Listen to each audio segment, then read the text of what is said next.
Riding a bike is a great way to enjoy the outdoors with the freedom you once had as a kid. As an adult, it may be harder to get on the bike paths and pedal up those hills you easily traveled over in your younger days. Now electric bikes can give you back your youthful excitement on a bike. Electric bikes help you bring back the fun of riding a bike for people of all ages. In this Busy Guy show, your host Vince LoCascio talks with the CEO of the largest electric bike company in the United States, Pedego. Enjoy the show. Welcome to the Busy Guy show. My name is Vince LoCascio and I'm a busy guy. I've got Don DiCostanzo. He's the CEO of Pedego Electric Bikes, the #1 electric bike company in America, which he co-founded with his friend Terry Sherry in 2008. Don has been self-employed since the age of 9. Don, thank you for taking your time because you truly are a busy guy. Vince, I'm delighted to be here. Thank you for having me on your show. All right, it's a pleasure. Just to start a little bit about a biography about yourself. You were born and raised in California? I was not. I was born and raised on the East Coast, and I moved to California when I was 18 years old as a senior in high school. And although I wasn't born here, I got here as fast as I could. On a Pedego? And then you have Italian roots. You're first generation. I do. Both my grandparents came over on a boat in the early 1900s into Ellis Island. And they spoke fluent Italian and had a little trouble with English. And my dad pretty much ran the household and once from the time he was 8 years old because they didn't speak English. Nice. What about education?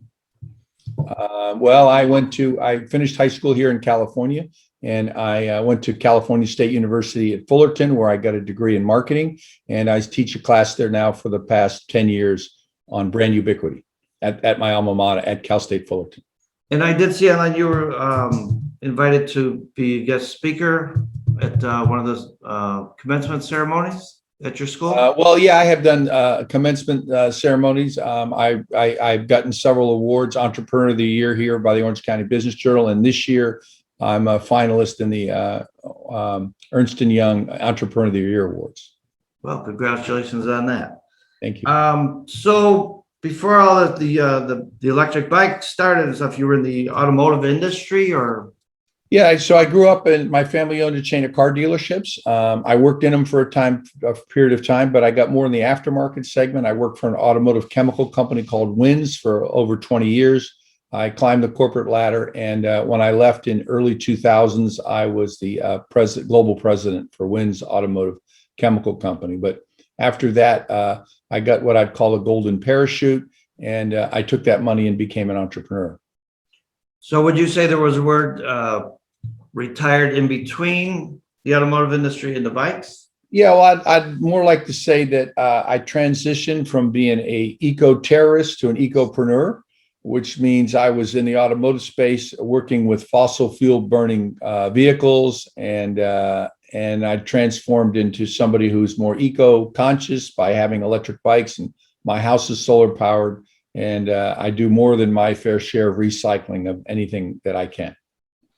How about a little about your business partner, Terry Sherry? He was in the mortgage industry, and he's best friend. He and I went to school together, and we started this. I started the business a year earlier than him with a retail store, and then I asked him to join Pedego in its early days, and he's since retired. Okay, and then as a classic American story, but the first design was on the back of a napkin. You guys are sitting together and saying, a little bit about what I did read, that there was electric bikes out there, which you want to tell us a little bit about that, how you bought many and then opened up a store, but how you thought that they should be more comfortable, if you want to call for baby boomers or people older. The thing I discovered in I had a retail store prior to starting Pedego, and in that store we were taking regular bikes and we were turning them into electric bikes. And I discovered a couple things. The first thing is that customers want to be comfortable on them. They want to feel like when they're sitting on it, that they feel comfortable. So that required a big seat, handlebars that are not bent over, so that people would sit in what I'd call an upright riding position. And then the other thing I discovered is the parts of the body that touch the bike. There's only 3 parts that touch the bike: your hands, your butt, and your feet. So not only the pedals don't have to be comfortable like padded, but they got to be positioned in the right place so that your riding posture is comfortable. And the handlebars have to be in the right place. And like the pads themselves to go on the handlebars, rather than having some rough serrated type thing that feels like you're tearing up your hands, we put nice cushy handlebars on it. So the riding position along with so our first bike we called the Comfort Cruiser because it was comfortable and people wanted to buy comfort. The second thing we discovered was that women were very much into colors. When men would come into my shop and look at electric bikes, they would ask me, how fast do they go? And women would ask me, what colors do they come in? So we made it part of our business model to make sure we had lots of colors on the step through designs, which are, more for what the ladies purchase. So, when we started, I think we had 6 colors. Now I think we're up to 12 different colors. So a woman will wait a year for a pink bike, or she wouldn't take one at any price. Just depends whether they want pink or not. Men don't care what color they come in. Hey, we got a gray one, great. We got a silver one, great. You got a black one, that's fine with me. Women, on the other hand, they're very much in tune with exactly what color they want. So if you don't have the right color, they might not even buy the bike. Which leads to another point that I read about is that you sell a lot of bikes in pairs to couples. Yeah, so our demographic that we targeted from the get-go was the aging baby boomer. Why? Because we were them, and more importantly, that's where the money is. So, you heard the whole story about fishing. Where do you go fishing? Well, where the fish are. Well, the aging baby boomers had this massive generational wealth shift. They had a lot of them are retiring at early ages at 55 and even in some cases 50. And they have time on their hands and they're looking for something to do. So a lot of times people would come in and buy a bike for one or the other because they couldn't keep up. And within a week or two, the other one came back and bought a bike. So we say we sell bikes in pairs, sometimes one at a time. It takes a while for the second person to realize how bad they need an electric bike if they want to ride with somebody who has one. So we sell 62%, I think we've figured out, of the bikes we sell in pairs. Now, let me ask you, do you feel, it's obvious, but I would like to ask you the question, that you carried over all the skills that you had in business savvy from what you used to do to Pedego? Absolutely. So anybody who's been in the automobile business will see that we run this like we're a car dealer, a car manufacturer. We're like General Motors or Toyota or Ford or Chrysler. We treat all our dealerships like they're a branded store, like a Toyota store would be treated. So a Pedego store is in fact like a car dealership. You go in and there's a sales department, there's a service department, there's a parts department, there's an accessories department, and we provide rentals and guided tours. So it's a multifaceted business. When I was in the automobile business, I learned that sales makes money, service makes money, parts makes money. In our case, accessories make money. So from a business perspective, our stores are all very profitable because there's multiple streams of revenue. If sales are doing great, that's good. If sales aren't doing so great, service and rentals can pick up the slack. So even during the pandemic, our stores thrived. Even when people weren't necessarily buying bikes, our stores thrive because people rent. And if the economy turns south, which it might someday, probably will someday, we just don't know when, our stores will continue to be successful because instead of selling a lot of bikes, they will probably rent a lot of bikes for people who have staycations rather than traveling around the world. Very interesting. And it's serious business. Globally, it's what, $15 billion industry, and Pedego right now is a $15 million. Those are the numbers I'm reading.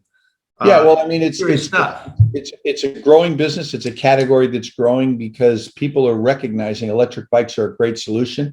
And it didn't used to be that even cyclists would consider buying because they say, I'm going to pedal. And consequently, a lot of our customers were not cyclists. So they hadn't ridden a bike in 15, 20, 30, 40 years, and they get back into cycling. That's not as true anymore. Now the cyclists are realizing that, hey, they can go out and ride their road bike on Saturday morning with their buddies, but on Sunday afternoon, they're going to go to the beach. They're going to go with their wife and they're going to carry a picnic and they're going to go on their electric bike. They're not going to don all their cycling regalia. Yeah. Which kind of, myself as an example, you ask yourself a couple of questions when you start thinking about electric bikes is, why don't I just buy a motorcycle, or why don't I buy a Vespa? Can you elaborate on that? Yeah, absolutely. So it's a whole different experience than a Vespa or a motorcycle. My brother's the largest zero electric motorcycle dealer in the country, and that's a whole different buyer. That buyer that goes in there isn't coming to Pedego, and the Pedego customer is probably not going to buy a zero, even though they're both electric transportation. So the end result is that these bikes are different in that you ride them on the bike path, and you can get some exercise, and you're going to pedal. The downside is you're not going to go as far, but you can experience nature. You can go riding on paths and trails, something you can't do with a Vespa, and you're not going to go as fast, but it's something that you don't go distance. You just go for recreational driving or short transportation rides, run to the post office. And most important part is you can get some exercise. You're going to pedal as you want. You don't have to use the power at all. You can use it 100%, or you can use, like most people do, they feather in the pedal assist when they're climbing a hill or when they need it. Most of the time, they're out getting some really good exercise, but not necessarily strenuous exercise. And excuse me, economically, I don't know what the exact numbers, but for like 10 cents of electricity, you're getting 60 miles of a ride. Yeah, well, you don't have to. It doesn't cost anything to ride the bike, right? I mean, it's the amount of electricity used is irrelevant. If you charged every day for a year, it costs you $3.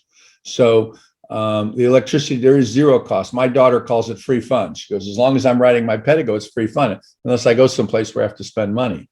But yeah, once you own it, there's no cost of ownership, except maybe an annual tune-up. So I know you also read that you participated in, appeared before legislatures and so on, but there's certifications of how fast a bike can go before it becomes a motor vehicle, or? Yes, so there are, I think 32 states now have passed the 3-class legislation, which basically says that class 1 and class 2 electric bikes, which is what we mostly make, can be on the bike path, can go anywhere a bicycle can. It's classified as a bicycle. It's not a motor vehicle. It doesn't need license plate. It doesn't need insurance. There's no requirement. Some states require a helmet. I recommend every state have a helmet, but some states decide not to require a helmet. And in some states, there's no even minimum age requirement. In California, for example, you could be 2 years old and you can ride an electric bike. There's no law. So they're treated just like a bicycle.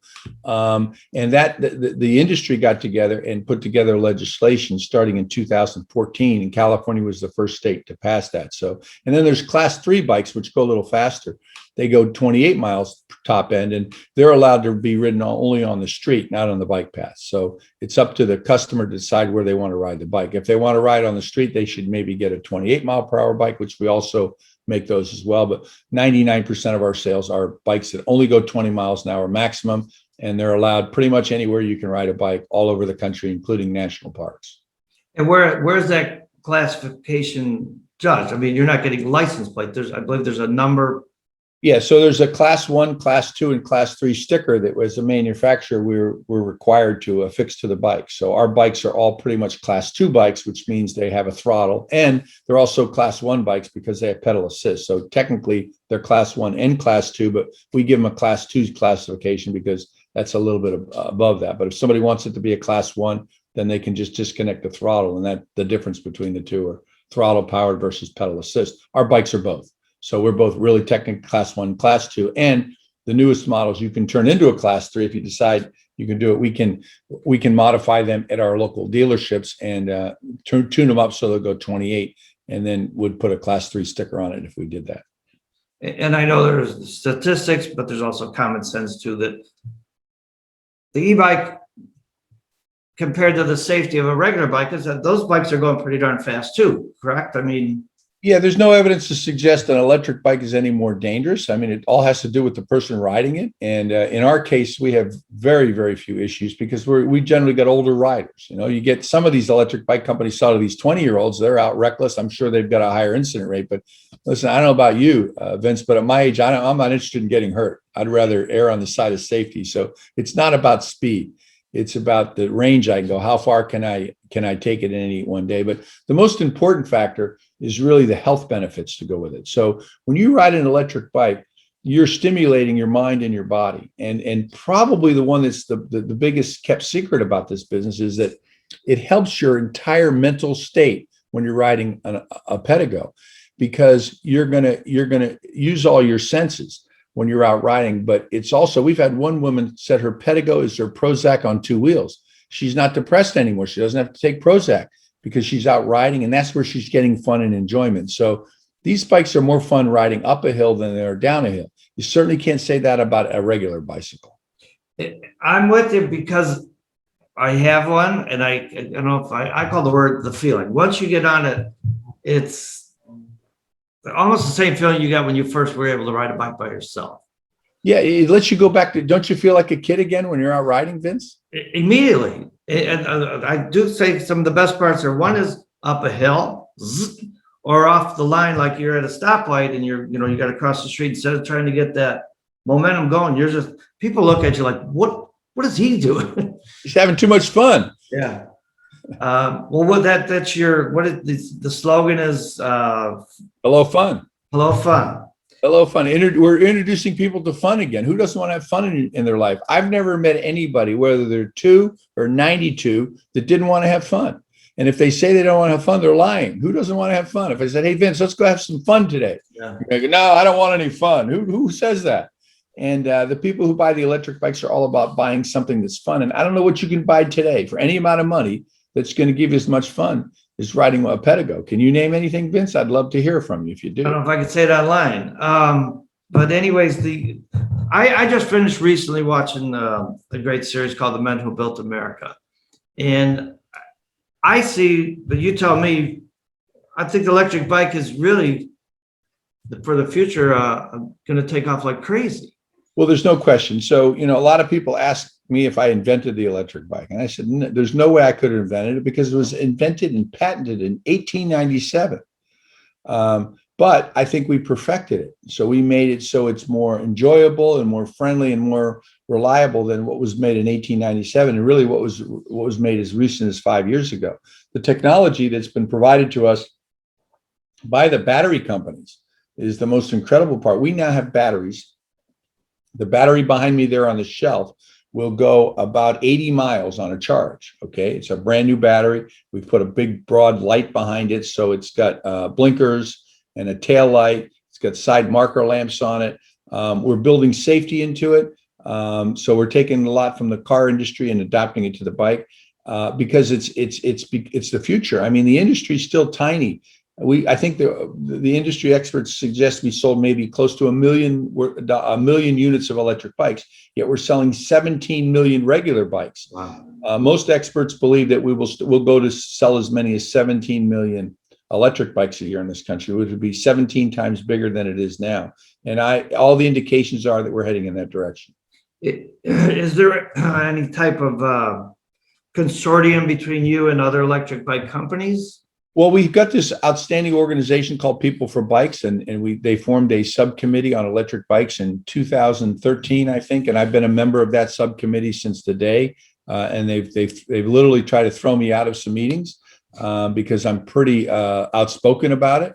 But the industry's gotten together, and we're the reason that there's 32 states that passed the laws, and there were some people on the committee that wanted us to be pedal assist only and not allow for throttles. And we fought hard to make sure that throttles are allowed because some people have diabetes or sciatica or some other infirmity that doesn't allow them to ride a bike. So our bikes allow that. And there's really no reason not to have a throttle on a bike except personal preference.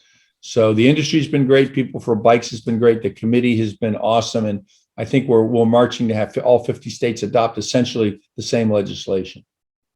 And as far as contemporary, with the times, but I mean, there's USB ports on it. There's helmets, I guess, that you can listen to music wirelessly, or yeah, I mean, there's all kinds of attachments. That's part of the fun. When you go into a store, Vince, you can be like a little kid again. You can afford all the accessories. I mean, whether it's a cell phone holder, which has become a really popular item for us, we've developed a complete line of accessories that match and go with our bikes. And whether it's a pannier bag to carry your groceries when you go to Trader Joe's, or it's a dog carrier to carry your cat or dog that wants to go on the ride, or we have a lot of other accessories like a tow behind trailer for larger dogs.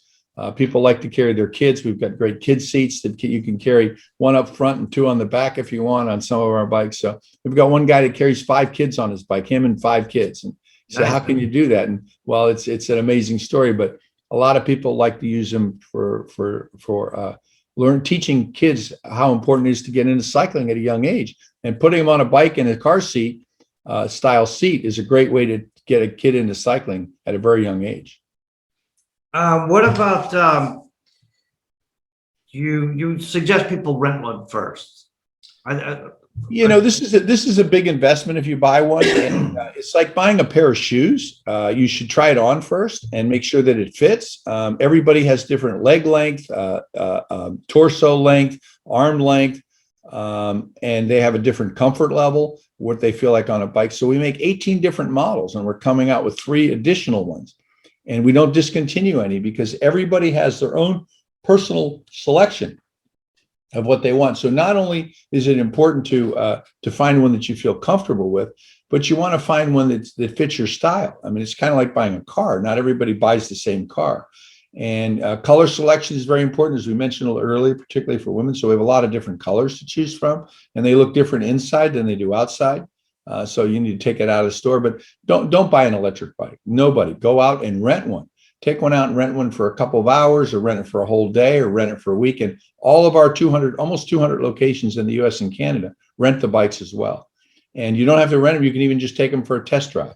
But I would not buy an electric bike to make sure it fits you. If you buy one online, you can't ship it back. It's illegal to ship back a lithium battery. So Really? If you get one, and usually they're only 90-day warranties. We give a 5-year warranty on our bikes, and we have local shops to fix them. So you wouldn't buy a car or a motorcycle knowing you couldn't get it fixed anywhere. And that's why it's important, why we have 200 stores and growing, because we recognize that that's part of the process in getting an electric bike. Isn't just buying it. You've got an ownership period of 5 or 10 years.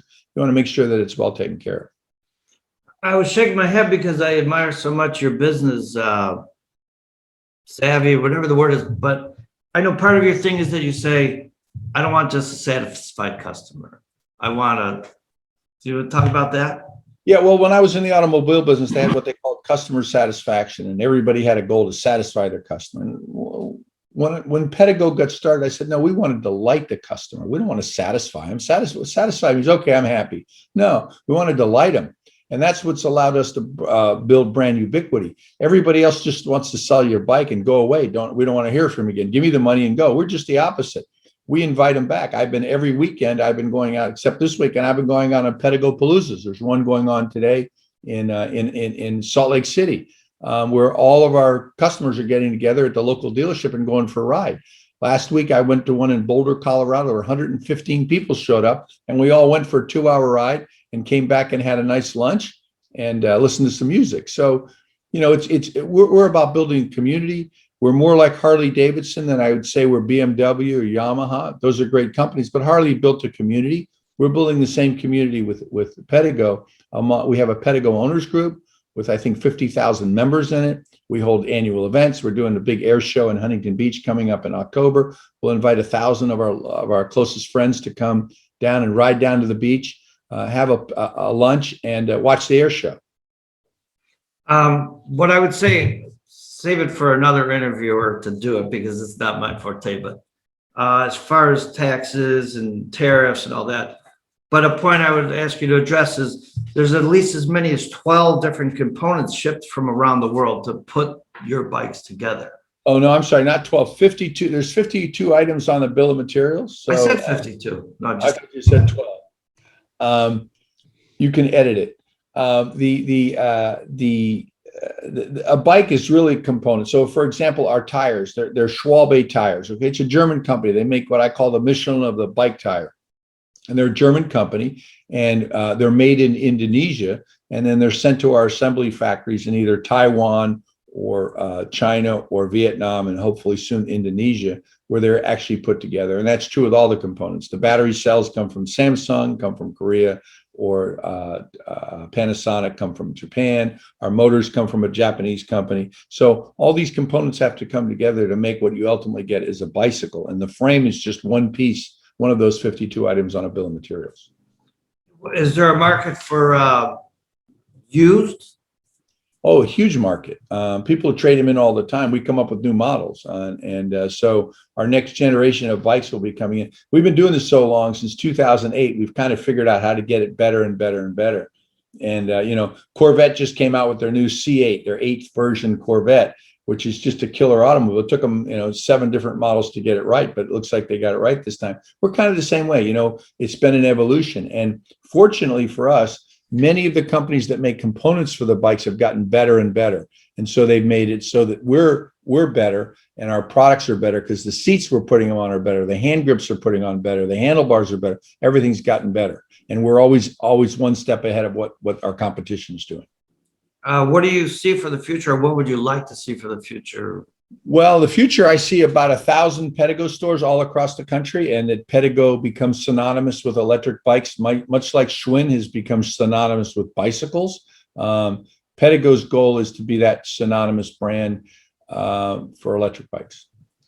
I'm glad you mentioned Schwinn, because I'm a huge fan of the Schwinn Stingray, which is probably part about the same generation as me. But Pedego's only making bikes. They're not making motors to transform another bike, correct?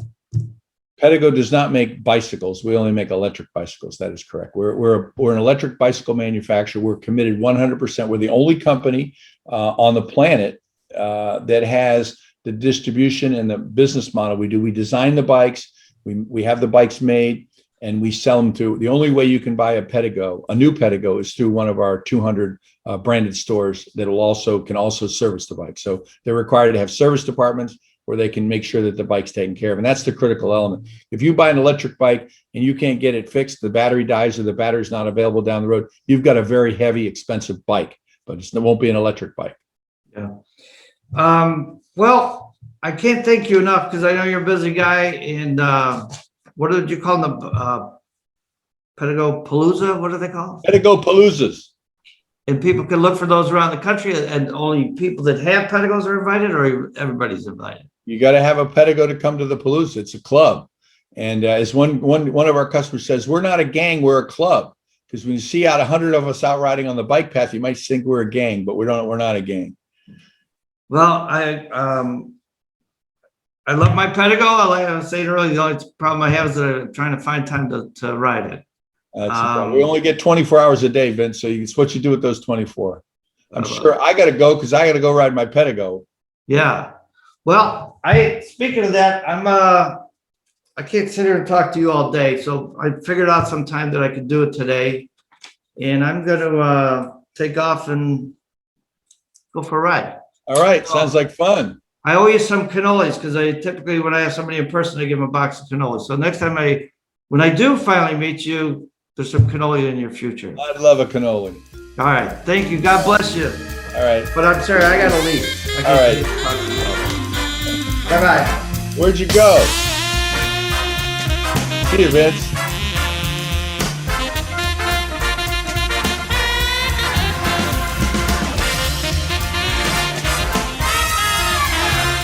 We hope you enjoyed this Busy Guy show.